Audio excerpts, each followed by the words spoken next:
Hi friends, welcome back to A V Shetty channel. ಇವತ್ತಿನ ಈ ವಿಡಿಯೋದಲ್ಲಿ ಪಾಠಾಧಾರಿತ ಮೌಲ್ಯಾಂಕನದ ಅಡಿಯಲ್ಲಿ ಶಿಕ್ಷಕರು ಸ್ಯಾಟ್ಸ್ನಲ್ಲಿ ತಮ್ಮ ಲಾಗಿನ್ನಲ್ಲೇ ಹೋಗಿಬಿಟ್ಟು ಅಲ್ಲೇ ಅವರು ಲೆಸನ್ ಪ್ಲ್ಯಾನ್ ಬರೆಯಬೇಕಾಗುತ್ತೆ. ಅದನ್ನು ಹೇಗೆ ಬರೀಬೇಕು ಅನ್ನೋದನ್ನು ಈ ವಿಡಿಯೋದಲ್ಲಿ ತೋರಿಸಿದ್ದೀನಿ. ಜೊತೆಗೆ ಮುಖ್ಯ ಗುರುಗಳು ಆ ಶಿಕ್ಷಕರು ಬರೆದಂತಹ ಲೆಸನ್ ಪ್ಲ್ಯಾನನ್ನು ಅಪ್ರೂವ್ ಮಾಡಬೇಕಾಗುತ್ತೆ. ಆಗ ಮಾತ್ರ ಶಿಕ್ಷಕರು ತರಗತಿಯಲ್ಲಿ ಆ ಪಾಠ ಬೋಧನೆಯನ್ನು ಮಾಡಬೇಕಾಗುತ್ತೆ. ಅದನ್ನು ಹೇಗೆ ಮಾಡಬೇಕು ಅನ್ನೋದನ್ನು ಕೂಡ ಈ ವಿಡಿಯೋದಲ್ಲಿ ತಿಳಿಸಿದ್ದೀನಿ. ಜೊತೆಗೆ ಶಿಕ್ಷಕರು ಲೆಸನ್ ಪ್ಲ್ಯಾನನ್ನು ಒಂದೇ ದಿನಕ್ಕೆ ಒಂದು ಲೆಸನ್ ಪ್ಲ್ಯಾನ್ ಬರೆಯೋದಲ್ಲದೆ ಒಂದು ಕಲಿಕಾ ಫಲಕ್ಕೆ ಸಾಧನೆಗೆ ಸಹಾಯಕವಾಗುವಂತೆ 4 ದಿನ ಅಥವಾ 5 ದಿನ, 3 ದಿನ, 2 ದಿನ ಈ ರೀತಿ ಚಟುವಟಿಕೆಗಳನ್ನು ಹಮ್ಮಿಕೊಂಡು ಒಂದೇ ಲೆಸನ್ ಪ್ಲ್ಯಾನ್ 4 ದಿನವೂ ಕೂಡ ನಾವು ಅದನ್ನೇ ಮಾಡ್ಬೋದು. ಆ ರೀತಿ ಹೇಗೆ ಲೆಸನ್ ಪ್ಲ್ಯಾನನ್ನು ಬರೆಯೋದು ಅನ್ನೋದು ಕೂಡ ನಾವು ಈ ವಿಡಿಯೋದಲ್ಲಿ ನೋಡ್ತಾ ಹೋಗೋಣ. ಸೊ ತಡ ಮಾಡೋದು ಬೇಡ, ವಿಡಿಯೋನ ಸ್ಟಾರ್ಟ್ ಮಾಡೋಣ. ಸೊ ಅದಕ್ಕೋಸ್ಕರ ನೀವೇನು ಮಾಡಬೇಕು ಅಂತಂದರೆ ಈ ಕೂಡಲೇ ಎ ವಿ ಶೆಟ್ಟಿ ಚಾನಲನ್ನು ಸಬ್ಸ್ಕ್ರೈಬ್ ಮಾಡಿ ಒಂದು ಲೈಕ್ ಜೊತೆ ಈ ವಿಡಿಯೋನ ಸ್ಟಾರ್ಟ್ ಮಾಡೋಣ. ಮೊದಲಿಗೆ ಕ್ರೋಮ್ ಬ್ರೌಸರಲ್ಲಿ ಹೋಗಿಬಿಟ್ಟು ಸರ್ಚ್ ಬಾರಲ್ಲಿ SATS LBA ಲಾಗಿನ್ ಅಂತ ಟೈಪ್ ಮಾಡಿ.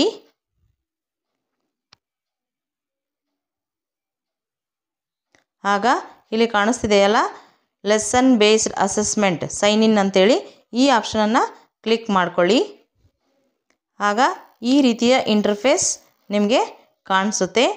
ಇದರಲ್ಲೇ ನಾವು ಶಿಕ್ಷಕರಾದವರು, ಮುಖ್ಯ ಗುರುಗಳಾದವರು, ಆಮೇಲೆ ಆಫೀಸರ್ಸ್ ಕೂಡ ಇದರಲ್ಲೇ ಲಾಗಿನ್ ಆಗೋದು. ಇದೇ ಮೇನ್ ಲಾಗಿನ್ ಪೇಜ್. ಶಿಕ್ಷಕರು ಇದರಲ್ಲಿ ಲಾಗಿನ್ ಆಗಬೇಕಂದ್ರೆ ಇಲ್ಲಿ ರೇಡಿಯೋ ಬಟನ್ಸ್ ಕಾಣ್ತಿದ್ದಾವಲ್ಲ, teacher, SATS user, office DDP user. ಶಿಕ್ಷಕರಾದವರು ಲಾಗಿನ್ ಆಗಬೇಕಂದ್ರೆ ಅವರ KJD ನಂಬರನ್ನು ಹಾಕಬೇಕು. ಈಗೊಂದು ಪ್ರಶ್ನೆ ಬರುತ್ತೆ, ಗೆಸ್ಟ್ ಟೀಚರ್ಸ್ ಅವರೆಲ್ಲ ಯಾವ ರೀತಿ ಆಗಬೇಕು ಲಾಗಿನ್ ಅಂತೇಳಿ. ಸೊ ಇನ್ನೂ ಕೆಲವೊಂದು ದಿವಸಗಳಲ್ಲಿ FAQs ಬಿಡೋರಿದ್ದಾರೆ. ನಾವು ನಿನ್ನೆ ಕಳೆದ ವಿಡಿಯೋದಲ್ಲಿ ನಾನೊಂದು ವಾಟ್ಸಪ್ ನಂಬರನ್ನು ಹಾಕಿದ್ದೆ. ದಯವಿಟ್ಟು ಎಲ್ಲ ಶಿಕ್ಷಕರು ಅದರಲ್ಲಿ ನೀವು ಮೆಸೇಜ್ ಹಾಕಿದರೆ ಅವರು ನಿಮ್ಮ ಸಮಸ್ಯೆ ಇರುವಂತಹ ಪ್ರಶ್ನೆಗಳಿಗೆ ಉತ್ತರವನ್ನು ವಾಟ್ಸಪ್ ಮೂಲಕ ಕೊಡ್ತೀನಿ ಅಂತ ಹೇಳಿದ್ದಾರೆ. ಸೊ ಅದಕ್ಕೆ ನಾವಿನ್ನೂ ಉತ್ತರ ಕಾದು ನೋಡಬೇಕಿದೆ. ಈಗ ಟೀಚರ್ ಆದವರು ಏನು ಮಾಡಬೇಕಾಗುತ್ತೆ, KJD ನಂಬರನ್ನು ಹಾಕಿಬಿಟ್ಟು ಅದೇ ಅವರ ಯೂಸರ್ ನೇಮ್ ಆಗಿರುತ್ತೆ, ಸೆಂಡ್ OTP ಅಂತ ಕ್ಲಿಕ್ ಮಾಡಬೇಕು.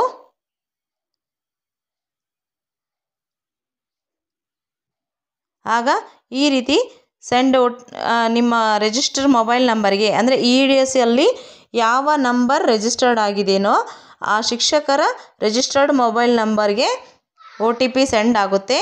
ಆ 6 ಡಿಜಿಟ್ OTPಯನ್ನು ನಾವಿಲ್ಲಿ ಎಂಟ್ರಿ ಮಾಡಿ ವೆರಿಫೈ OTP ಮೇಲೆ ಕ್ಲಿಕ್ ಮಾಡಿ. ನೀವು ನಿಮ್ಮ ಪರ್ಸನಲ್ ಅಂದರೆ ವೈಯಕ್ತಿಕ ಸ್ಯಾಟ್ಸ್ ಲಾಗಿನಲ್ಲಿ ಎಂಟ್ರಿ ಆಗಿರ್ತೀರಿ. ಆಗ ಈ ರೀತಿಯ ಇಂಟರ್ಫೇಸ್ ನಿಮ್ಮ ಮುಂದೆ ಕಾಣಿಸುತ್ತೆ. ಇಲ್ಲಿ ಲೆಫ್ಟ್ ಸೈಡಲ್ಲಿ 3 ಲೈನ್ಸ್ ಕಾಣ್ತಿದೆಯಲ್ಲ, ಅದರಲ್ಲಿ ಹೋಗ್ಬಿಟ್ಟು ನಾವು ನಮ್ಮ ಲೆಸನ್ ಪ್ಲ್ಯಾನನ್ನು ಮಾಡಬೇಕು. ಇಲ್ಲಿ ನೋಡ್ಬೋದು ನೀವು ವೆಲ್ಕಮ್ ಅಂತೇಳಿ ನಿಮ್ಮ ಹೆಸರನ್ನು ತೆಗೆದುಕೊಂಡಿರುತ್ತೆ. ಸೊ ಇಲ್ಲಿ ಲೆಫ್ಟ್ ಸೈಡಲ್ಲಿರುವಂತಹ 3 ಲೈನ್ಸ್ ಮೇಲೆ ಕ್ಲಿಕ್ ಮಾಡಿ. ಆಗ ಈ ರೀತಿ 3 ಮೆನೂಸ್ ನಿಮಗೆ ಕಾಣಿಸ್ತವೆ. ಒಂದನೇದು ಟೀಚರ್ ಪ್ರೊಫೈಲ್ ಅಂತಿದೆ, ಅದನ್ನು ಕ್ಲಿಕ್ ಮಾಡಿದಾಗ ನೋಡ್ಬೋದು ನೀವು. ಇಲ್ಲಿ ಮತ್ತೊಂದು ಸಾರಿ ಕ್ಲಿಕ್ ಮಾಡಿ. ಇಲ್ಲಿ ಆ ಶಿಕ್ಷಕರ ಹೆಸರು, ಅವರ KJD number, father name, date of birth, date of joining, school name, dies code, phone number ಮತ್ತು ಸಬ್ಜೆಕ್ಟ್ ಟಾಟ್ ಈ ಎಲ್ಲ ಡೀಟೇಲ್ಸ್ ಅವರ ವೈಯಕ್ತಿಕ ಪ್ರೊಫೈಲಲ್ಲಿ ಇರುತ್ತೆ. ನೆಕ್ಸ್ಟ್ ಮತ್ತೆ ಅದೇ 3 ಡಾಟ್ಸ್ ಮೇಲೆ ಕ್ಲಿಕ್ ಮಾಡಿ. ಸೆಕೆಂಡ್ ಆಪ್ಷನ್ ಇರೋದು ಲೆಸನ್ ಪ್ಲ್ಯಾನ್. ಈ ರೀತಿ ಬಂದಾಗ ಈ ಸ್ಕ್ರೀನ್ ಮೇಲೆ ಇನ್ನೊಂದು ಸಾರಿ ಕ್ಲಿಕ್ ಮಾಡಿ. ಆಗ ಆ ಸ್ಕ್ರೀನ್ ನಿಮ್ಮ ಮುಂದೆ ಕಾಣಿಸುತ್ತೆ ನೋಡಿ. ಇದರಲ್ಲೇ ನಾವು ಲೆಸನ್ ಪ್ಲ್ಯಾನನ್ನು ಬರೆಯೋದು. ಈಗ ಇದರಲ್ಲಿ ನಾನು ಒಂದು ದಿನದ ಲೆಸನ್ ಪ್ಲ್ಯಾನನ್ನು ಬರೆದು ತೋರಿಸ್ತೀನಿ.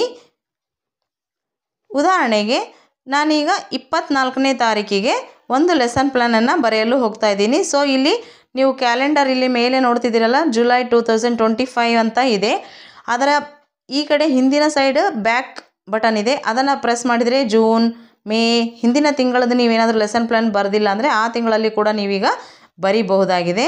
ನೆಕ್ಸ್ಟ್ ಈ ಕಡೆ ಫ್ರಂಟ್ ಕರ್ಸರ್ನ ಕ್ಲಿಕ್ ಮಾಡಿದರೆ ಜೂನ್, ಜುಲೈ, ಆಗಸ್ಟ್ ಈ ರೀತಿ ಮುಂದಿನ ಲೆಸನ್ ಪ್ಲ್ಯಾನ್ಗಳನ್ನು ನೀವು ಇಲ್ಲಿ ಬರಿಬೋದಾಗಿದೆ. ಇನ್ನೊಂದು 23ನೇ ತಾರೀಕು, ಅಂದರೆ ನಾನೀಗ ವಿಡಿಯೋ ಮಾಡ್ತಿರೋದು 23ನೇ ತಾರೀಕು, ಅದು ಹೈಲೈಟ್ ಆಗಿರುತ್ತೆ, ಅಂದರೆ ಓಪನ್ ಆಗಿರುತ್ತೆ, ವೈಟ್ ಕಲರಲ್ಲಿ ಕಾಣಿಸುತ್ತೆ. ನಾವು ಅವತ್ತಿಂದೇ ಬೇಕಂದ್ರೂ ಕೂಡ ಲೆಸನ್ ಪ್ಲ್ಯಾನನ್ನು ನಾವು ಅಲ್ಲಿ ಬರಿಬೋದು, ಹಿಂದಿಂದು ಬೇಕಾದರೂ ಬರಿಬೋದು. ಈಗ ನಾನು 24ನೇ ತಾರೀಕಿನ ಲೆಸನ್ ಪ್ಲ್ಯಾನ್ ಇವತ್ತು 23 ಇದೆ, ಬರೆದುಬಿಟ್ಟು ಅಪ್ರೂವಲ್ಗೆ ಮುಖ್ಯ ಗುರುಗಳಿಗೆ ಕಳಿಸ್ತಾ ಇದ್ದೀನಿ. ಸೊ ಅದಕ್ಕೋಸ್ಕರ 24 ಮೇಲೆ ಒಂದು ಸರಿ ಕ್ಲಿಕ್ ಮಾಡಿ, ಆಗ ಈ ರೀತಿಯ ಲೆಸನ್ ಪ್ಲ್ಯಾನ್ ಮಾಡ್ಯೂಲ್ ನಿಮ್ಮ ಮುಂದೆ ಕಾಣಿಸುತ್ತೆ. KGID ನಂಬರ್ ಇರುತ್ತೆ, ನೇಮ್ ಇರುತ್ತೆ, ಮೀಡಿಯಮ್ ನಿಮ್ಮ ಶಾಲೆ ಕನ್ನಡ ಮೀಡಿಯಮ್ ಆಗಿದ್ದರೆ ಕನ್ನಡ ಅಂತ ಆಲ್ರೆಡಿ ಸೆಲೆಕ್ಟ್ ಆಗಿರುತ್ತೆ. ಕನ್ನಡ ಮತ್ತು ಇಂಗ್ಲೀಷ್ ಎರಡೂ ಇದ್ದರೆ ನೀವಿಲ್ಲಿ ಡ್ರಾಪ್ ಡೌನಲ್ಲಿ ಸೆಲೆಕ್ಟ್ ಮಾಡ್ಕೊಳ್ಬೇಕಾಗುತ್ತೆ. ನೆಕ್ಸ್ಟ್ ಕ್ಲಾಸ್ ಮೇಲೆ ಕ್ಲಿಕ್ ಮಾಡಿ, ನಾನೀಗ 4ನೇ ತರಗತಿಯ ಒಂದು ಪಾಠವನ್ನು ಬರೆದು ತೋರಿಸ್ತಿದ್ದೀನಿ. ನೆಕ್ಸ್ಟ್ ಗ್ರೂಪ್ ಮೇಲೆ ಕ್ಲಿಕ್ ಮಾಡಿ, ನಮ್ಮದು 1ರಿಂದ 5ನೇ ತರಗತಿ ಆಗಿರೋದ್ರಿಂದ ಕನ್ನಡ ಮೀಡಿಯಮ್, ಕನ್ನಡ ಇಂಗ್ಲೀಷ್ ಅಂತ ಗ್ರೂಪ್ ತೋರಿಸ್ತಾ ಇದೆ. 6ರಿಂದ 10ನೇ ತರಗತಿ ಆಗಿದ್ದರೆ ಇದು ಕನ್ನಡ ಮೀಡಿಯಮ್, ಕನ್ನಡ ಇಂಗ್ಲೀಷ್, ಹಿಂದಿ ಅಂತ ಆಪ್ಷನ್ ಬರುತ್ತೆ. ಆ ರೀತಿ ನೀವು ನಿಮ್ಮ ಗ್ರೂಪ್ ಏನಿದೆಯೋ ಅದನ್ನು ಸೆಲೆಕ್ಟ್ ಮಾಡಿ. ಇನ್ನು ಸಬ್ಜೆಕ್ಟ್ ಬಂದುಬಿಟ್ಟು ನಾನು ಗಣಿತವನ್ನು ಒಂದು ಪಾಠ ಬರೆದು ತೋರಿಸ್ತಿದ್ದೀನಿ. Next chapter name, select chapter ಅಂತಿದೆಯಲ್ಲ, ಇಲ್ಲಿ ಸ್ಕ್ರಾಲ್ ಡೌನ್ ಲಿಸ್ಟಲ್ಲಿ ಗಣಿತದ ಪಾಠಗಳ ಹೆಸರನ್ನು ಇಂಗ್ಲೀಷ್ನಲ್ಲಿ ಇದೆ. ಸೊ ಅದನ್ನು ನೋಡಿಕೊಂಡು ನೀವು ಸರಿಯಾಗಿ ಸೆಲೆಕ್ಟ್ ಮಾಡ್ಕೊಳ್ಳಿ. ಇಲ್ಲಿ ಏನು ಅಂತಂದರೆ ಕನ್ನಡಕ್ಕೆ ಕನ್ನಡದಲ್ಲಿ ಹೆಸರುಗಳು ಬಂದಿವೆ, ಗಣಿತ, ಪರಿಸರ, ಇಂಗ್ಲೀಷ್ ಎಲ್ಲದಕ್ಕೂ ಕೂಡ ಇಂಗ್ಲೀಷ್ನಲ್ಲಿ ಹೆಸರುಗಳು ಬಂದಿವೆ. ಇನ್ನೊಂದು ಹೇಳಬೇಕಂದ್ರೆ 4ನೇ ತರಗತಿಯಿಂದ ಪಾಠಗಳ ಹೆಸರು ಸೆಲೆಕ್ಟ್ ಆಗಿದೆ, ಆದರೆ 2ನೇ ತರಗತಿ, 1ನೇ ತರಗತಿ, 3ನೇ ತರಗತಿಗೆ ನೋಡಿದರೆ ಇಲ್ಲಿ ನೋಡಿ, ಇಲ್ಲಿ ಏನಂತಂದರೆ ಚಾಪ್ಟರ್ 1, ಚಾಪ್ಟರ್ 2 ಅಂತ ಮಾತ್ರ ಇದೆ. ಸೊ ನಾವಿಲ್ಲಿ ಚಾಪ್ಟರ್ 1 ಅಂತ ಸೆಲೆಕ್ಟ್ ಮಾಡಿಕೊಂಡು ಚಾಪ್ಟರ್ ನೇಮನ್ನು ನಾವೇ ಇಲ್ಲಿ ಟೈಪ್ ಮಾಡಬೇಕಾಗುತ್ತೆ. ಇದು 1ರಿಂದ 3ನೇ ತರಗತಿಗೆ. ಅದೇ ಇಲ್ಲಿ ತರಗತಿಯನ್ನು ನಾವು 4 ತೆಗೆದುಕೊಂಡಾಗ, 5 ತಗೊಂಡಾಗ, ಅಪ್ ಟು 10th ವರೆಗೆ ತಗೊಂಡಾಗ ಚಾಪ್ಟರ್ ನೇಮ್ಸ್ ಆಲ್ರೆಡಿ ಸೆಲೆಕ್ಟ್ ಆಗಿದ್ದಾವೆ. ಸೊ ಈಗ ನಾವು ಗಣಿತದ ಲೆಸನ್ ಪ್ಲ್ಯಾನ್ಗೋಸ್ಕರ ಗಣಿತ ಅಂತ ತೆಗೆದುಕೊಂಡು ಒಂದು ಚಾಪ್ಟರನ್ನು ಸೆಲೆಕ್ಟ್ ಮಾಡ್ಕೊಳ್ಳೋಣ.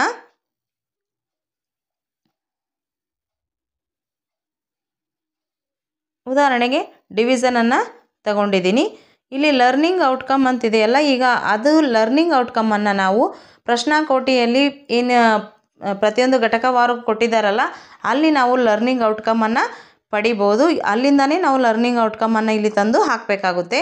ಆದರೆ ಒಂದನ್ನು ನೆನ್ಪಿಟ್ಕೋಬೇಕು, ನೀವು ಒಂದು ದಿನದ ಲೆಸನ್ ಪ್ಲ್ಯಾನ್ ಬರಿತಾ ಇದ್ದರೆ ಒಂದೇ ದಿನಕ್ಕೆ ಆಗುವಂತಹ ಲರ್ನಿಂಗ್ ಔಟ್ಕಮನ್ನು ಇಲ್ಲಿ ಹಾಕ್ಬೋದು. ಒಂದು ವೇಳೆ ನೀವು 4 to 5 days ಈ ರೀತಿ ಲರ್ನಿಂಗ್ ಔಟ್ಕಮ್ ಲೆಸನ್ ಪ್ಲ್ಯಾನನ್ನು ಬರಿತಾ ಇದ್ದರೆ ಆ 4-5 ದಿನಗಳಿಗೆ ಏನೇನು ಲರ್ನಿಂಗ್ ಔಟ್ಕಮ್ಸನ್ನು ನೀವು ಅಚೀವ್ ಮಾಡ್ತಿದ್ದೀರಾ ಅನ್ನೋದನ್ನು ನಾವಿಲ್ಲಿ ಎಂಟ್ರಿ ಮಾಡಬೇಕಾಗುತ್ತೆ. ನೋಡಿ, ಈಗ ನಾನು ಒಂದೇ ದಿನದ ಲೆಸನ್ ಪ್ಲ್ಯಾನ್ ಆಗಿರೋದ್ರಿಂದ 2 ಅಂಕಿಯನ್ನು 1 ಅಂಕಿಯಿಂದ ಭಾಗಾಕಾರ ಮಾಡುವರು ಅಂತ ಕೇವಲ ಒಂದೇ ಒಂದು ಲರ್ನಿಂಗ್ ಔಟ್ಕಮನ್ನು ಬರೆದಿದ್ದೀನಿ. ನೆಕ್ಸ್ಟ್ ಟೀಚಿಂಗ್ ಏಡ್ಸಲ್ಲಿ ಗಣಿತ ಕಿಟ್ ಮತ್ತು ಗೋಲಿಗಳನ್ನು ಬಳಸಿ ಅಂತ ಟೈಪ್ ಮಾಡಿದ್ದೀನಿ. ಅಲ್ಲಿ ಕೂಡ ನಾವು ಏನು ಟೀಚಿಂಗ್ ಏಡ್ಸನ್ನು ಬಳಸ್ತೀವಿ ಅಂತ ಟೈಪ್ ಮಾಡಬೇಕಾಗುತ್ತೆ. ಇನ್ನು ನೆಕ್ಸ್ಟ್ ಬಂದರೆ ಪ್ರೊಸೆಸ್ ಆ್ಯಂಡ್ ಆ್ಯಕ್ಟಿವಿಟಿಯಲ್ಲಿ ಇಂಟ್ರೊಡಕ್ಷನ್ ಫೇಸ್, ಅಂದರೆ ನಾವು ಪ್ರಾರಂಭದಲ್ಲಿ ಪರಿಚಯಾತ್ಮಕವಾಗಿ ಏನನ್ನು ಆ್ಯಕ್ಟಿವಿಟೀಸನ್ನು ಬಳಸಿದ್ದೀವಿ ಅಂತ ಅಲ್ಲೇ ಕೆಳಗಡೆ ಆ್ಯಕ್ಟಿವಿಟೀಸ್ ಕೊಟ್ಟಿದ್ದಾರೆ, ಅದರಲ್ಲಿ ನಾವು ಸೆಲೆಕ್ಟ್ ಮಾಡ್ಕೊಳ್ಬೇಕಾಗುತ್ತೆ. ನಾನು ಸ್ಟೋರಿ ಟೆಲ್ಲಿಂಗ್ ಮಾಡಿದ್ದೀನಿ ಮತ್ತು ಸಿಂಪಲ್ ಕ್ವಶನ್ಸನ್ನು ಕೇಳಿದ್ದೀನಿ. ಈ 2 ಆಪ್ಷನನ್ನು ನಾನು ಸೆಲೆಕ್ಟ್ ಮಾಡ್ಕೋತೀನಿ. ಡೆವಲಪ್ಮೆಂಟ್ ಫೇಸಲ್ಲಿ ಅಂದರೆ ಪಾಠದ ಮಧ್ಯಭಾಗದಲ್ಲಿ ಯಾವ ರೀತಿ ಆ್ಯಕ್ಟಿವಿಟೀಸ್ ಮೂಲಕ ನೀವು ಭಾಗಾಕಾರವನ್ನು ಕಲಿಸ್ತೀರಿ ಅನ್ನೋದನ್ನು ಇಲ್ಲಿ ಸೆಲೆಕ್ಟ್ ಮಾಡ್ಕೊಳ್ಬೇಕಾಗುತ್ತೆ. ನಾನು ಗ್ರೂಪ್ ಆ್ಯಕ್ಟಿವಿಟೀಸನ್ನು ಸೆಲೆಕ್ಟ್ ಮಾಡ್ಕೊಂಡಿದ್ದೀನಿ ಮತ್ತು ವರ್ಕ್ಶೀಟ್ ಪ್ರಾಕ್ಟೀಸನ್ನು, ಯಾಕಂದರೆ ನಾನು ಅಂಕಿಗಳನ್ನು ಹೊಂದಿದಂತಹ ಲೆಕ್ಕಗಳನ್ನು ತೋರಿಸ್ತಿದ್ದೀನಿ. ಸೊ ಅದಕ್ಕೋಸ್ಕರ ವರ್ಕ್ಶೀಟ್ ಪ್ರಾಕ್ಟೀಸ್ ಅಂತೇಳಿ ಸೆಲೆಕ್ಟ್ ಮಾಡ್ಕೊಂಡಿದ್ದೀನಿ. ಇಲ್ಲಿ ಕೇವಲ 1 ಸೆಲೆಕ್ಟ್ ಮಾಡಬೇಕಾ 2 ಸೆಲೆಕ್ಟ್ ಮಾಡಬೇಕಾ ಅಂತ ಏನಿಲ್ಲ, ನಮಗೆ ಎಷ್ಟು ಯೂಸು ಇದೆಯೋ ಅಥವಾ ನಾವು ಎಷ್ಟು ಆ್ಯಕ್ಟಿವಿಟೀಸ್ ಮಾಡ್ತೀವೋ ಅಷ್ಟನ್ನು ಕೂಡ ನಾವಿಲ್ಲಿ ಸೆಲೆಕ್ಟ್ ಮಾಡ್ಕೊಳ್ಬೋದು. ಇನ್ನು ಕನ್ಕ್ಲೂಷನ್ ಫೇಸ್ ಅಂದರೆ ಫೈನಲ್ ಸ್ಟೇಜ್, ಅದರಲ್ಲಿ ನಾವು ಯಾವ ಚಟುವಟಿಕೆಗಳನ್ನು ಬಳಸಿದ್ದೀವಿ ಅಂತ ನಾವಿಲ್ಲಿ ಸೆಲೆಕ್ಟ್ ಮಾಡ್ಕೋಬೇಕು. ನಾನು ಕ್ವಶನ್ ಬ್ಯಾಗನ್ನು ಬಳಸಿದ್ದೀನಿ, ಜೊತೆಗೆ ಕನೆಕ್ಟಿಂಗ್ ಟು ರಿಯಲ್ ಲೈಫ್ ಈ ರೀತಿಯ ಕ್ವಶನ್ಸನ್ನು ನಾನು ಕೇಳಿದ್ದೀನಿ. ಸೊ ಅವೆರಡನ್ನು ಸೆಲೆಕ್ಟ್ ಮಾಡ್ಕೊಂಡಿದ್ದೀನಿ. ನೆಕ್ಸ್ಟ್ ಬಂದರೆ ಚಾಪ್ಟರ್ ವೈಸ್ ಅಸೆಸ್ಮೆಂಟ್ ಅಂತೇಳಿ ನಾವಿಲ್ಲಿ ಅಸೆಸ್ಮೆಂಟ್ ಮಾಡೋಕ್ಕೆ ಅವರ ಭಾಗಕಾರದ ಕಲಿಕಾ ಫಲವನ್ನು ಅಸೆಸ್ಮೆಂಟ್ ಮಾಡೋಕ್ಕೆ ಯಾವ ರೀತಿಯ ಲೆಕ್ಕಗಳನ್ನು ಕೊಟ್ಟಿದ್ದೀವಿ ಅನ್ನೋದನ್ನು ಪ್ರಶ್ನೆಗಳನ್ನು ಕೊಟ್ಟಿದ್ದೀವಿ ಅನ್ನೋದನ್ನು ನಾವಿಲ್ಲಿ ಟೈಪ್ ಮಾಡಬೇಕಾಗುತ್ತೆ. ನೋಡಿ ಇಲ್ಲಿ ನಾನು ಟೈಪ್ ಮಾಡಿದ್ದೀನಿ. ಉದಾಹರಣೆಗೆ 1ನೇ ಪ್ರಶ್ನೆ 30/5 ಅಂದರೆ ಎಷ್ಟು ಬರುತ್ತೆ ಉತ್ತರ. 2ನೇದ್ದು 18/2 ಎಷ್ಟು ಉತ್ತರ ಬರುತ್ತೆ ಅಂತ ಮಕ್ಕಳು ಮಾಡಬೇಕು. ಆ ಥರ ಪ್ರಶ್ನೆಯನ್ನು ಕೊಟ್ಟಿದ್ದೀನಿ. ಇನ್ನೊಂದು ನಾನು ರಿಯಲ್ ಲೈಫಿಗೆ ಕನೆಕ್ಟ್ ಮಾಡುವಂಥ ಪ್ರಶ್ನೆ, 20 ಚಾಕ್ಲೇಟ್ಗಳನ್ನು 5 ಮಕ್ಕಳಿಗೆ ಸಮನಾಗಿ ಹಂಚಿದರೆ ಪ್ರತಿಯೊಬ್ಬರಿಗೆ ಸಿಗುವ ಚಾಕ್ಲೇಟ್ಗಳು ಎಷ್ಟು ಅನ್ನೋ ರೀತಿಯ ಪ್ರಶ್ನೆಗಳನ್ನು ಕೊಟ್ಟಿದ್ದೀನಿ. ಸೊ ಇಷ್ಟು ಮಾಡಿದರೆ ಲೆಸನ್ ಪ್ಲ್ಯಾನ್ ನಾವು ರೆಡಿ ಮಾಡೋದಾಯಿತು. ಈಗ ಕೆಳಗಡೆ ಸೇವ್ ಅಂತಿದೆಯಲ್ಲ ಅದನ್ನು ಕ್ಲಿಕ್ ಮಾಡಿ. ಆಗ are you sure want to save lesson plan ಅಂತ ಕೇಳುತ್ತೆ. ಸೇವ್ ಅಂತ ಕೊಡಿ. ಆಗ ನಿಮ್ಮ ಲೆಸನ್ ಇಲ್ಲಿ ನೋಡಿ 24 ಡೇಟಿಗೆ ಇಲ್ಲಿ ಬಂದಿರುತ್ತೆ. ನೋಡಿ ಇಲ್ಲಿ ಕ್ಲಾಸ್ 4 ಅಂತಿದೆಯಲ್ಲ ಅದರ ಮೇಲೆ ಕ್ಲಿಕ್ ಮಾಡಿದಾಗ ನಿಮ್ಮ ಲೆಸನ್ ಪ್ಲ್ಯಾನ್ ಇಲ್ಲಿ ಶೋ ಆಗುತ್ತೆ. ಏನಾದರೂ ಅಪ್ಡೇಟ್ ಇದ್ದರೆ ನಾವು ಮುಂದಿನ ದಿನಗಳಲ್ಲಿ ಇನ್ನೂ ಆಪ್ಷನ್ ಬಿಟ್ಟಿಲ್ಲ ಅದು. ಸೊ ಮುಂದಿನ ದಿನಗಳಲ್ಲಿ ಅಪ್ಡೇಟ್ ಕೂಡ ಕರೆಕ್ಷನ್ ಮಾಡ್ಕೋಬೋದಾಗಿದೆ. ಈಗ ಇಲ್ಲಿರುವಂಥ ಲೆಸನ್ ಪ್ಲ್ಯಾನ್ಗಳನ್ನು ಗಮನಿಸಿದಾಗ ಕೆಲವೊಂದಿಷ್ಟು ಆರೆಂಜ್ ಕಲರಲ್ಲಿವೆ, ಕೆಲವೊಂದು ಯೆಲ್ಲೋ ಕಲರ್ ಆಗಿದೆ, ಇನ್ನೂ ಕೆಲವೊಂದು ಗ್ರೀನ್ ಕಲರ್ ಕೂಡ ಆಗುತ್ತೆ. ಆ ಬಣ್ಣದ ವ್ಯತ್ಯಾಸ ಏನಿದೆ ಅಂತಂದರೆ ಆರೆಂಜ್ ಕಲರಲ್ಲಿ ಇದ್ದಾವೆ ಅಂದರೆ ನಾವು ಲೆಸನ್ ಪ್ಲ್ಯಾನ್ ಮಾಡಿದ್ದೀವಿ ಅಂತ ಅರ್ಥ. ಒಂದು ವೇಳೆ ಯೆಲ್ಲೋ ಆಗಿದೆ ಅಂದರೆ ಅದಕ್ಕೆ ಮುಖ್ಯ ಗುರುಗಳು ಅಪ್ರೂವ್ ಮಾಡಿದ್ದಾರೆ ಅಂತ ಅರ್ಥ. ಇನ್ನು ಗ್ರೀನ್ ಆಗಿದ್ದರೆ ಆ ಲೆಸನ್ ಪ್ಲ್ಯಾನ್ ನಾವು ಆಲ್ರೆಡಿ ಮಾಡಿ ಮುಗಿಸಿದ್ದೀವಿ ಅನ್ನೋ ರೀತಿಯಲ್ಲಿ ಶೋ ಆಗ್ತವೆ ಕಲರ್ ವೈಸ್. ಇನ್ನು ಇಲ್ಲಿ ನೋಡ್ಬೋದು 24ನೇ ತಾರೀಕಲ್ಲಿ ಕ್ಲಾಸ್ 4th ಸಬ್ಜೆಕ್ಟ್ ಇಂಗ್ಲೀಷ್ ಅಂತ 2 ಡೇಟಿಗೆ ಬಂದಿದೆ. ಆ 2 ಡೇಟಿಗೆ ಬಂದಿರೋದರ ಅರ್ಥ ಏನು ಅಂದರೆ 2 ದಿನಕ್ಕೆ ಸೇರಿ ಒಂದೇ ಲೆಸನ್ ಪ್ಲ್ಯಾನನ್ನು ಬರೆದಿದ್ದೀವಿ ಅಂತ ಅರ್ಥ. ಇನ್ನು 28ಅಲ್ಲಿ ನೋಡಿ 28ರಿಂದ 2ನೇ ತಾರೀಕುವರೆಗೆ ಒಂದೇ ಲೆಸನ್ ಪ್ಲ್ಯಾನ್ ಇದೆ ಇಂಗ್ಲೀಷಲ್ಲಿ. ಒಂದು ಪೂರ್ತಿ ಲೆಸನನ್ನು 6 ಡೇಸಲ್ಲಿ ಮಾಡಿರುವಂತಹ ಲೆಸನ್ ಪ್ಲ್ಯಾನ್ ಅದು ಆ ರೀತಿ ಶೋ ಆಗುತ್ತೆ. ಸೊ ಗೊತ್ತಾಯ್ತಲ್ಲ ಫ್ರೆಂಡ್ಸ್, ಈ ರೀತಿ ನಾವು ಲೆಸನ್ ಪ್ಲ್ಯಾನನ್ನು ಬರೀಬೇಕು. ಹಾಗಾದರೆ ಈ 6 ಡೇಸನ್ನು ನಾವು ಹೇಗೆ ಬರೆಯೋದು ಅಂತಂದರೆ ಅದನ್ನು ನಾವು ಕಂಪ್ಯೂಟರಲ್ಲಿ ಅಥವಾ ಸಿಸ್ಟಮಲ್ಲಿ ಮಾಡ್ಬೋದು. ಸದ್ಯಕ್ಕೆ ಇಲ್ಲಿ ಡ್ರ್ಯಾಗ್ ಮಾಡುವಂಥ ಆಪ್ಷನ್ ಇನ್ನೂ ಬಿಟ್ಟಿಲ್ಲ. ಬೇಕಾದರೆ ನಾನು ಕಂಪ್ಯೂಟರ್ ವಿಂಡೋದಲ್ಲಿ ಯಾವ ರೀತಿ ಮಾಡಬೇಕು ಅನ್ನೋದನ್ನು ತೋರಿಸ್ತೀನಿ.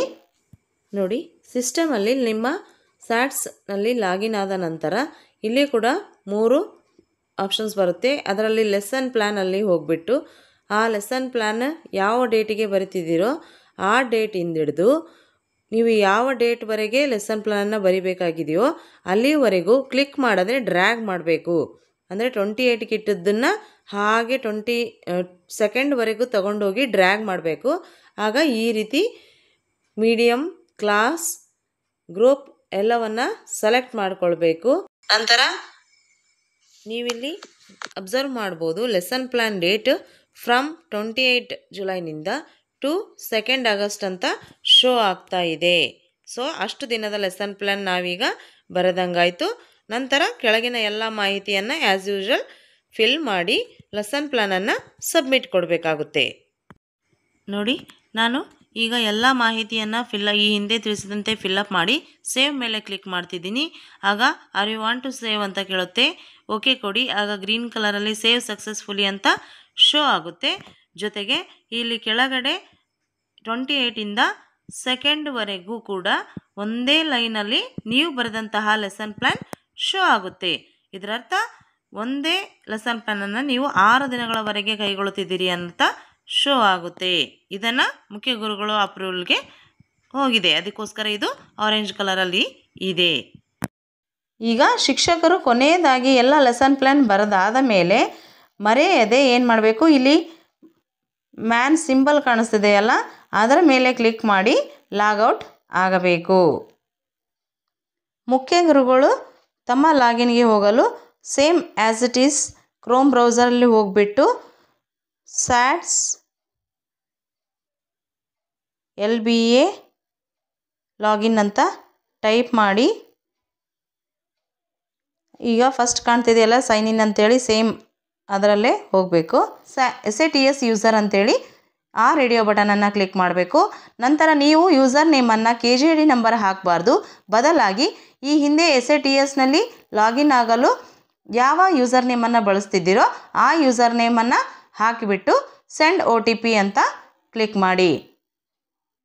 ನಂತರ ಬಂದಂತಹ OTPಯನ್ನು ಹಾಕಿ ವೆರಿಫೈ ಮೇಲೆ ಕ್ಲಿಕ್ ಮಾಡಿದಾಗ ಈ ರೀತಿ ನೀವು ನಿಮ್ಮ ಮುಖ್ಯ ಗುರುಗಳ ಹೋಮ್ ಪೇಜ್ಗೆ ಬರ್ತೀರಿ. ಇಲ್ಲಿ ವೆಲ್ಕಮ್ ಅಂತೇಳಿ ಮುಖ್ಯ ಗುರುಗಳು ಮತ್ತು ಡೈಸ್ ಕೋಡನ್ನು ಶೋ ಆಗುತ್ತೆ. ನೀವು ಕೂಡ ಲೆಫ್ಟ್ ಸೈಡ್ 3 ಡಾಟ್ಸ್ ಏನಿದೆ ಅಲ್ಲ ಲೈನ್ಸ್, ಅದರ ಮೇಲೆ ಕ್ಲಿಕ್ ಮಾಡಬೇಕು. ಆದರೆ ಮುಖ್ಯ ಗುರುಗಳಿಗೆ ಇಲ್ಲಿ 2 ಆಪ್ಷನ್ ಬರುತ್ತೆ. ಒಂದು ಲೆಸನ್ ಪ್ಲ್ಯಾನ್ ಡೀಟೇಲ್ಸ್, ಇನ್ನೊಂದು ಅಸೆಸ್ಮೆಂಟ್ ಅಂತೇಳಿ. ಲೆಸನ್ ಪ್ಲ್ಯಾನ್ ಡೀಟೇಲ್ಸ್ ಅಂಥೇಳಿ ನಾವು ಕ್ಲಿಕ್ ಮಾಡಿದಾಗ ನಂತರ ಇಲ್ಲಿ ಪೇಜ್ ಓಪನ್ ಆಗುತ್ತೆ, ಕ್ಯಾಲೆಂಡರ್. ಅದರ ಮೇಲೆ ಕ್ಲಿಕ್ ಮಾಡಿ ಆಗ ಪೂರ್ತಿ ಕ್ಯಾಲೆಂಡರ್ ನಮಗೆ ಕಾಣಿಸುತ್ತೆ. ಇದರಲ್ಲಿ ನಿಮ್ಮ ಶಾಲೆಯಲ್ಲಿರುವಂತಹ ಪ್ರತಿಯೊಬ್ಬ ಶಿಕ್ಷಕರದು ಕೂಡ ಲೆಸನ್ ಪ್ಲ್ಯಾನ್ ಶೋ ಆಗುತ್ತೆ. ಅವರು ಎಷ್ಟು ಟೀಚರ್ಸ್ ಯಾವ್ಯಾವ ಸಬ್ಜೆಕ್ಟಿಗೆ ಯಾವ್ಯಾವ ತರಗತಿಗೆ ಲೆಸನ್ ಪ್ಲ್ಯಾನ್ ಬರೆದಿರ್ತಾರೋ ಆ ಎಲ್ಲವೂ ಕೂಡ ಇಲ್ಲಿ ಶೋ ಆಗಿರ್ತವೆ. ಸೊ ನೀವು ಏನು ಮಾಡಬೇಕು ಅಂತಂದರೆ ಅದು ಯಾವ ಶಿಕ್ಷಕರು ಬರೆದಂತಹ ಲೆಸನ್ ಇದೆಯೋ ಆ ನೇಮ್ ಮೇಲೆ ಕ್ಲಿಕ್ ಮಾಡಿ. ನೋಡಿ, ಈಗ ಒಂದು ಶೋ ಮಾಡ್ತೀನಿ ನಾನಿಲ್ಲಿ. ಇದೀಗ ತಾನೇ ನಾನು ಒಬ್ಬ ಶಿಕ್ಷಕರು ಗಣಿತದ ಭಾಗಾಕಾರದ ಬಗ್ಗೆ ಬರೆದಿದ್ದನ್ನು ತೋರಿಸಿದ್ದೆ ನಾನು 24. ಅದನ್ನೇ ನಾನಿಲ್ಲಿ ಓಪನ್ ಮಾಡ್ತೀನಿ. ಈಗ 24 ಡೇಟಿಗೆ ಇರುವಂಥದ್ದು ನೋಡಿ. ಆ ಲೆಸನ್ ಈ ರೀತಿ ಶೋ ಆಗುತ್ತೆ. 4th maths chapter number 6 division, start date 24/7/2005 ಅಂದರೆ ನಾಳೆದು, ಎಂಡ್ ಡೇಟ್ ಕೂಡ ಅದನ್ನೇ ತೋರಿಸ್ತಾ ಇದೆ. ಯಾಕಂದರೆ ಒಂದು ದಿನದ ಲೆಸನ್ ಪ್ಲ್ಯಾನ್ ಇದು. ನೆಕ್ಸ್ಟ್ ಇಂಟ್ರಡಕ್ಷನ್ ಆ್ಯಕ್ಟಿವಿಟಿ ನಾವು ತೊಗೊಂಡಿದ್ದು story telling. Next group activities ಡೆವಲಪ್ಮೆಂಟಲ್ಲಿ group activities models and real ಆಬ್ಜೆಕ್ಟ್ಸ್ನ ಯೂಸ್ ಮಾಡ್ಕೊಂಡಿದ್ದೀನಿ. ಸೊ ನಾವಲ್ಲಿ ಏನು ಟೈಪ್ ಮಾಡಿದ್ದೀವೋ ಅಸೆಸ್ಮೆಂಟಿಗೆ ಏನೇನು ಯೂಸ್ ಮಾಡ್ತೀವಿ ಅಂತ ಬರೆದಿದ್ದೀವೋ ಆ ಎಲ್ಲವೂ ಕೂಡ ಇಲ್ಲಿ ಶೋ ಆಗುತ್ತೆ. ಒಂದು ಸಾರಿ ಇದನ್ನು ಚೆಕ್ ಮಾಡಿಬಿಟ್ಟು ಸರಿ ಇದ್ದರೆ ಆಗ ನಾವು ಕೆಳಗಡೆ ಅಪ್ರೂವ್ ಅಂತ ಕಾಣಿಸ್ತಿದೆಯಲ್ಲ ಅದರ ಮೇಲೆ ಕ್ಲಿಕ್ ಮಾಡಿ. ಆಗ are you sure want to approve the lesson ಅಂತ ಕೇಳುತ್ತೆ. ಅಪ್ರೂವ್ ಅಂತ ಕ್ಲಿಕ್ ಮಾಡಿ. ನೋಡಿ, ಈಗ ಆಟೋಮೆಟಿಕಲಿ ಆ ಆರೆಂಜ್ ಕಲರ್ ಹೋಗ್ಬಿಟ್ಟು ಈಗ ಯೆಲ್ಲೋ ಕಲರ್ ಆಗಿ ಚೇಂಜ್ ಆಗಿಬಿಡ್ತು. ಸೊ ಈ ಲೆಸನನ್ನು ಶಿಕ್ಷಕರು ಕ್ಲಾಸಲ್ಲಿ ಮಾಡಿದ ನಂತರ ಅದು ಗ್ರೀನ್ ಕಲರ್ ಆಗಿ ಶೋ ಆಗುತ್ತೆ. ಈ ರೀತಿ ಮುಖ್ಯ ಗುರುಗಳು ತಮ್ಮ ಲಾಗಿನ್ನಲ್ಲಿ ಹೋಗಿಬಿಟ್ಟು ಶಿಕ್ಷಕರ ಲೆಸನ್ ಪ್ಲ್ಯಾನನ್ನು ಅಪ್ರೂವ್ ಕೊಡಬೇಕಾಗುತ್ತೆ. ಈಗ ಇನ್ನೊಂದಿದೆಯಲ್ಲ ಅದನ್ನು ನೋಡೋಣ. ನಾನು ಕಂಪ್ಯೂಟರ್ ಸ್ಕ್ರೀನಲ್ಲಿ 6 ಡೇಸ್ಗೆ ಯಾವ ರೀತಿ ಮಾಡಿದೆ ಲೆಸನ್ ಪ್ಲ್ಯಾನ್ ಅಂತೇಳಿ ತೋರಿಸಿದ್ನಲ್ಲ, ಈಗ ಅದನ್ನು ಕ್ಲಿಕ್ ಮಾಡೋಣ. ಅದು ಕೂಡ ಇಲ್ಲಿ ಶೋ ಆಗುತ್ತೆ. ಬಟ್ ಇದು ಸ್ವಲ್ಪ ವ್ಯತ್ಯಾಸ ಇದೆ. ಏನಂದರೆ ಲೆಸನ್ ಪ್ಲ್ಯಾನ್ನ ಡೇಟನ್ನು ಫ್ರಮ್ ಡೇಟ್ ಮತ್ತು ಟು ಡೇಟನ್ನು ನೋಡಿದಾಗ ಫ್ರಮ್ ಡೇಟು 28 ಜುಲೈನಿಂದ ಟು ಡೇಟ್ 2 ಆಗಸ್ಟ್ವರೆಗೆ ಅಂತ ಇಲ್ಲಿ ಮೇಲ್ಗಡೆ ಶೋ ಆಗುತ್ತೆ. ಉಳಿಕಿದ್ದೆಲ್ಲ ಸೇಮ್ ಆಗಿರುತ್ತೆ. ಮೇಲೆ ಕ್ಲಿಕ್ ಮಾಡಿ ಆಗ are you sure want to approve the lesson ಅಂತ ಕೇಳುತ್ತೆ. ಓಕೆ ಅಂತ ಕೊಡಿ. ಗೊತ್ತಾಯ್ತಲ್ಲ ಫ್ರೆಂಡ್ಸ್, ಈ ರೀತಿ ಮುಖ್ಯ ಗುರುಗಳು ಲೆಸನ್ ಪ್ಲ್ಯಾನನ್ನು ಅಪ್ರೂವ್ ಮಾಡಬೇಕು. ಶಿಕ್ಷಕರು ಲೆಸನ್ ಪ್ಲ್ಯಾನನ್ನು ಬರೆಯೋ ವಿಧಾನವನ್ನು ನಾವು ಕ್ಲಿಯರಾಗಿ ನೋಡಿದ್ದೀವಿ. ಸೊ ನನ್ನ ಒಂದು ರಿಕ್ವೆಸ್ಟ್ ಏನು ಅಂತಂದರೆ, ನಾನು ಸುಮಾರು ದಿನಗಳಿಂದ ವಿಡಿಯೋಗಳನ್ನು ಮಾಡ್ತಾ ಇದ್ದೀನಿ. ನಿಮಗೆ ಇದು ನಿಜವಾಗ್ಲೂ ಯೂಸ್ಫುಲ್ ಆಗಿದೆ ಅಂತ ಅನಿಸಿದರೆ, ಅರ್ಥ ಆಗ್ತಿದೆ ಅಂತ ಅನಿಸಿದರೆ, ಅಥವಾ ಏನಾದರೂ ಚೇಂಜಸ್ ಬೇಕು ಅಂತ ನಿಮಗೆ ಅನಿಸಿದಲ್ಲಿ ಕೂಡ ನನಗೆ ಕಮೆಂಟ್ಸ್ ಮೂಲಕ ತಿಳಿಸಿದರೆ ನಾನು ಅದನ್ನು ಅಳವಡಿಸ್ಕೊಳ್ಳೋಕ್ಕೆ ಹೆಲ್ಪ್ ಆಗುತ್ತೆ ಅಂತ ಹೇಳ್ತಾ, ಮುಂದಿನ ವಿಡಿಯೋದಲ್ಲಿ ಅಸೆಸ್ಮೆಂಟನ್ನು ಹೇಗೆ ಮಾಡಿ ಮಾರ್ಕ್ಸ್ಗಳನ್ನು ಹೇಗೆ ಆನ್ಲೈನಲ್ಲಿ ಹಾಕಬೇಕು, ಅದನ್ನು ಮುಖ್ಯ ಗುರುಗಳ ಲಾಗಿನಲ್ಲಿ ಯಾವ ರೀತಿ ಶೋ ಆಗುತ್ತೆ ಅನ್ನೋದನ್ನು ನಾವು ನೋಡ್ತಾ ಹೋಗೋಣ. ಅಲ್ಲಿವರೆಗೂ ಬಾಯ್ ಫ್ರೆಂಡ್ಸ್, ಥ್ಯಾಂಕ್ ಯು.